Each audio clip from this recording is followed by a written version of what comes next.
Hey everybody, Paranormal Video Gamer here, and I'm in the backyard, taking a little bit of a break from the game room. Sorry if my phone goes off constantly, I get messages from people.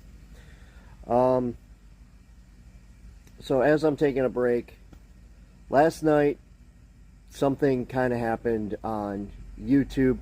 The video is gone now, and it's going to serve as my review for what I saw here on YouTube. Someone actually was able to get a copy of the new Crow movie, and I got a chance to watch a little over half of the movie. And even though it's not the full movie, I've seen a couple other people that have seen the movie.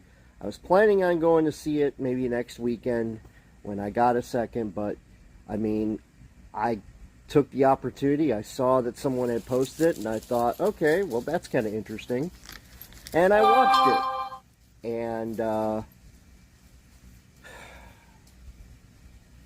well, alright, first off, let me, I guess you could say, let me tell you my initial thoughts of what I watched, okay? What I watched was not a Crow film.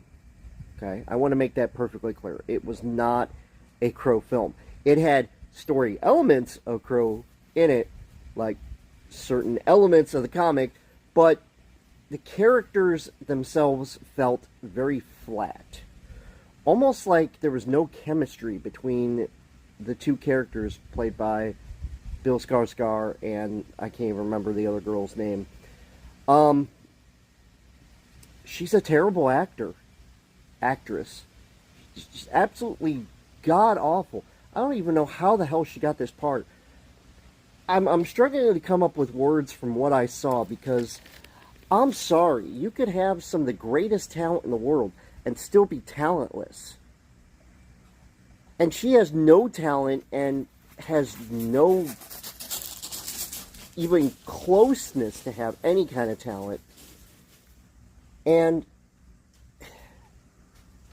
it was a cluster from the beginning of what I saw till, again, I got about halfway into the movie and I turned it off. Not because the stream went down or because it was taken off YouTube. No, I turned it off halfway, maybe a little over halfway, and I couldn't do it anymore. That's how bad it was. The pacing is wrong.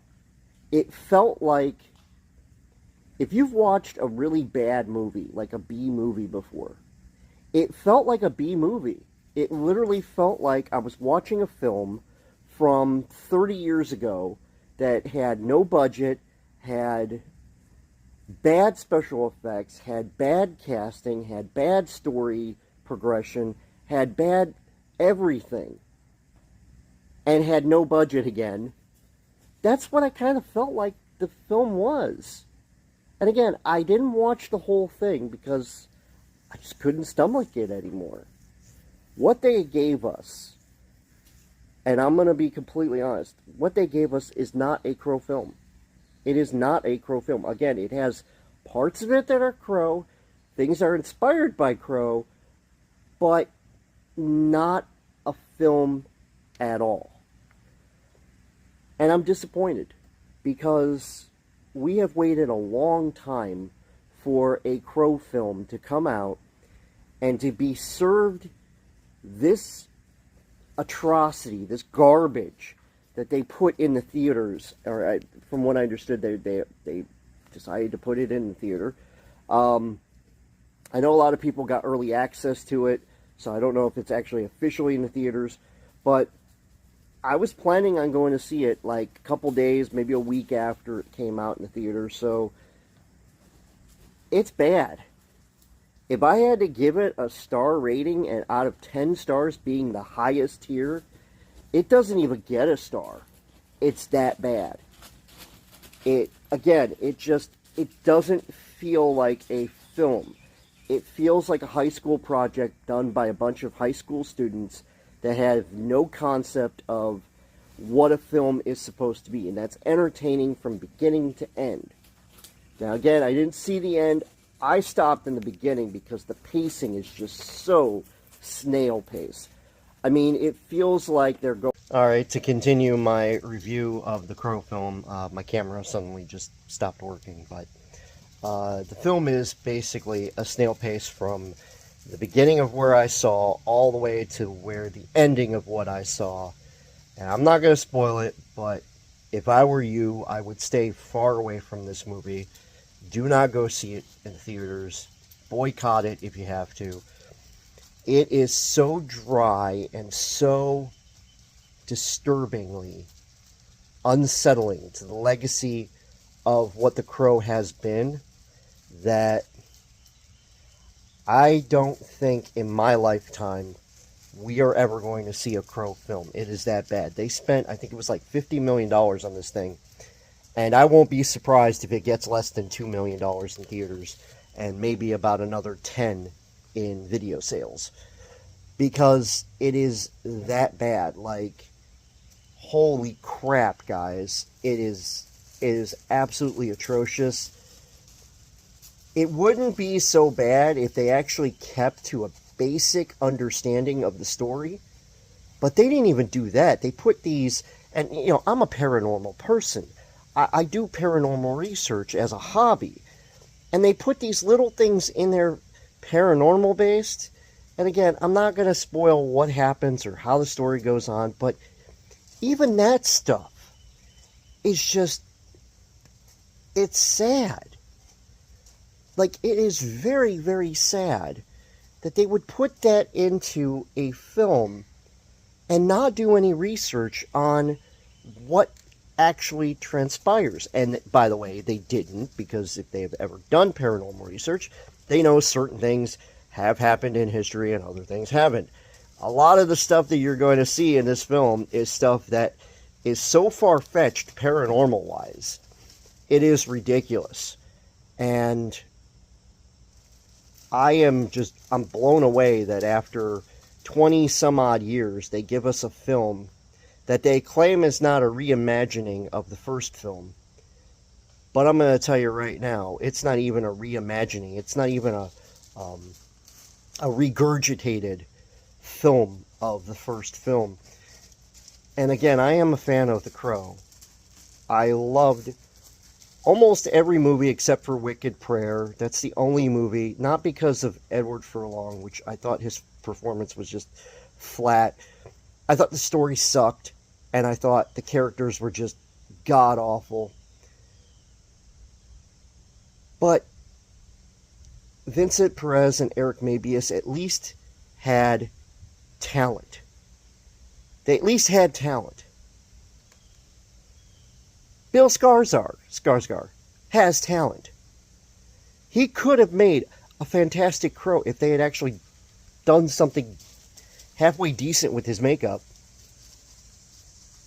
It looks, like I said, it looks like a bunch of high school kids got together and said, we're going to make a film. And had no idea how the freak to make one with no budget and no character development and no understanding of what the comic book represents whatsoever. This is literally what the Crow remake is. It is not faithful to the comic books at all. I would even go on record and say it has brief moments of recognizing certain elements, but it falls completely on its butt, and it's horrible. I mean, God. I'm so thankful I did not go see this in the theater, because I probably would have walked out of the theater and asked for my money back. It's that bad. So do yourself a favor again. Do not go see this film. This is a 0 out of 10 stars. Just on effort alone, it's still a 0 out of 10 stars. It's that bad. Again, I won't be surprised if this film gets maybe $10 million in rental and home sales and $2 million at the box office. I do not anticipate that this film actually makes any money in the theaters, because I think it's that bad. And a lot of people are going to be 0%ing, Rotten Tomatoes and whatnot, because it's bad. I mean, don't let any critic tell you, oh yeah, it's one of the greatest Crow remakes ever. No, it's not. It's crap. It is absolute crap. Stay far away. You know what? Go watch other movies that have better plot and better character designs and better character development. Go watch Howard the Duck. Go watch like Attack of the Killer Tomatoes or something like that, because at least then you get a better movie and you get your money's worth for renting it, because I wouldn't even rent this. I would, if you gave me a DVD or a Blu-ray case of this movie, I would literally use that as a scraper for my butt whenever I take a turd. It's that bad. I mean, Bill Skarsgård, no offense to him, he's a great actor. He's the only strong point of this movie. Everything else, though, is weak. The makeup, characters, story, paranormal puns, crap that's in the movie, action scenes. There were one or two that were cool, that I saw at least. But the rest of it, no. Stay away from this. Just don't go. That's my review of the Crow remake. Thanks for watching.